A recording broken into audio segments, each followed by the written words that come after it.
Anyone who runs a marathon in 2025 might be called crazy. Anyone who did so in 1900 absolutely was. So it's no wonder that when the second Summer Olympics rolled out that year in Paris, only 14 men showed up to compete in the marathon. This was even fewer than at the first modern Olympics just 4 years before and remains the smallest field size in Olympic marathon history. And due to the scorching heat and poor conditions that plagued so many of the early Olympic marathons, check out my July 13th and 15th episodes if you want some other examples. Only 7 of the athletes who began the 1900 edition of this race made it to the finish line. Today is Saturday, July 19th, 2025, and on this day in 1900, 7 men from 4 nations competed in the Olympic marathon in Paris. First, we'll learn about what made those games so chaotic across all sports. Then we'll talk about how the marathon played out, and finally, we'll discuss the controversy that prevented the winner of that race from receiving his gold medal for another 12 years. I'm your host, Running Up That Hillary, and you are listening to Today in Running History.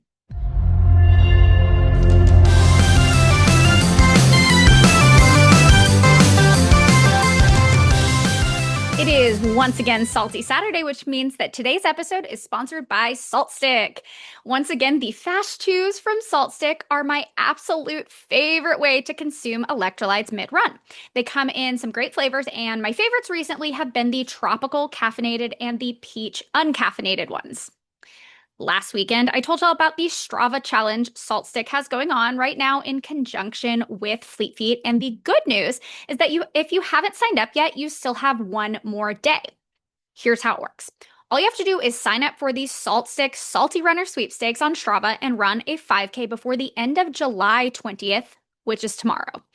Then everyone who participates will automatically receive a sample pack from SaltStick, and the grand prize winner will get a $5,000 shopping spree to their local Fleet Feet store. So really, you cannot lose.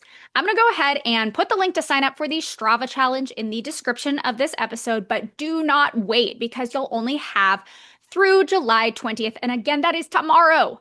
And if you miss the challenge, or if you just want to buy some of their products, I will also include a link to save 20% off your entire SaltStick order. All right. So now let's return to Paris, France in July of 1900. Something that made this edition of the Olympics unique is that they were held as part of that year's World's Fair. Since this was only the second time the Olympics were being held in modern history, the idea was that having them in conjunction with the World's Fair would increase their popularity and overall public awareness. The World's Fair had been happening every few years for nearly half a century at that point and were incredibly popular, with millions of visitors from around the world attending each one. It was at these World's Fairs during the second half of the 19th century that cutting-edge technologies such as telephones, electric lighting, typewriters, and phonographs were first introduced. There were a couple of other things about the 1900 Paris Olympics that made them unique. First, because there was so much other stuff going on within the World's Fair, the athletic competitions were spread out from mid-May all the way to the end of October. And second, this was the first Olympic Games to allow women to compete. Okay, now don't get too excited. It would take another 28 years for women to be able to compete in any track and field events, and a full 84 years until women would have an Olympic marathon. So women will unfortunately not be part of today's story about the 1900 Olympic marathon, but women were allowed to compete in tennis, golf, croquet, equestrianism, and sailing that year, so it's still a step up from the first edition of the Games in 1896, which was only men competing. Now let's talk about the marathon itself.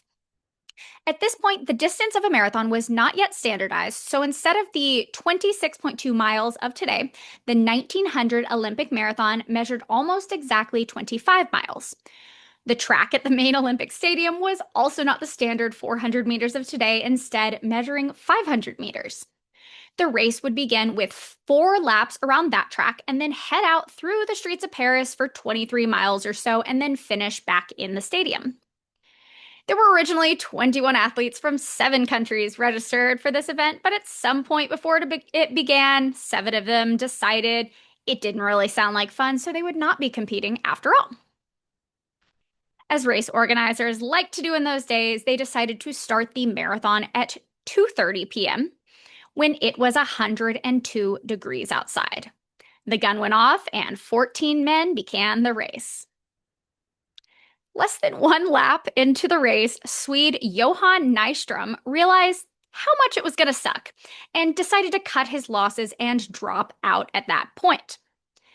By the time the remaining 13 men finished the fourth lap, Frenchman Georges Tocquedonis was in the lead, and he remained there for the entire first half of the race, before eventually dropping out as well.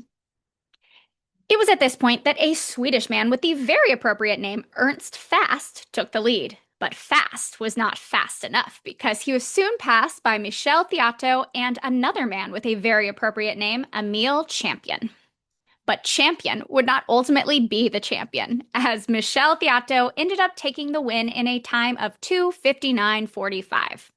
Champion took second in 3:04.17, and Fast had slowed enough to finish third in 3:37.14.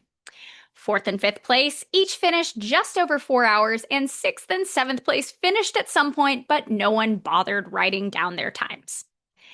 The final finisher of the 1900 Olympic Marathon was a Canadian with the unfortunate name of Ronald McDonald, who had gained notoriety for winning the 1898 Boston Marathon and who looks a lot like actor of today, Evan Peters.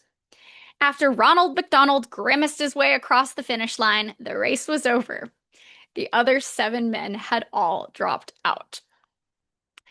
So let's talk about that fast champion, Michel Theato, who beat both Fast and Champion. At the time, Theato was living in France, so that was the country he competed for during the Olympics. At some point in the 1990s, it was discovered that he was actually from Luxembourg, so he shouldn't have been running for France in the first place, but that's actually not the reason why he was controversial back in 1900.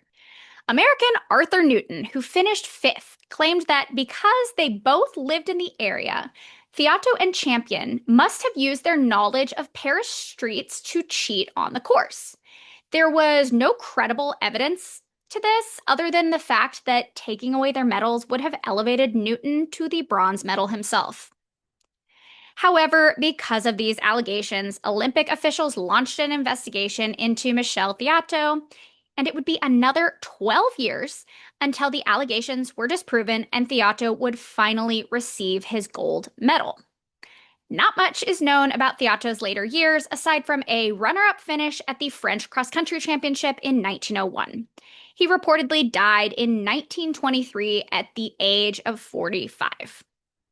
At some point in the 1990s, it was discovered by a sports statistician that Theato was actually from Luxembourg, never having filed for French citizenship or naturalization, and that he should not have been competing for France in the first place. Luxembourg decided to petition to change the record, but it was rejected in 2004. Theato's win remains officially listed as a win for France.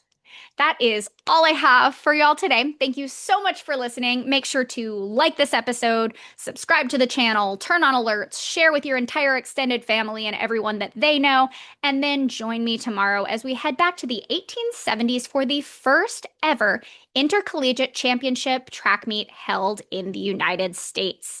Just a reminder that today's episode was sponsored by SaltStick, and you have until the end of tomorrow, July 20th, to complete their Strava challenge for a chance to win a $5,000 shopping spree to Fleet Feet. The link to that, as well as a link to save 20% off your SaltStick purchase, will be included in the episode description. I'm your host, Running Up That Hillary, and this has been Today in Running History. This is music for the intro. All right. Emile Champion. Champion. Yeah, I can't speak French. I'm just going to say champion. French citizenship. Citizenship. Okay. Citizenship. God, why are words so hard?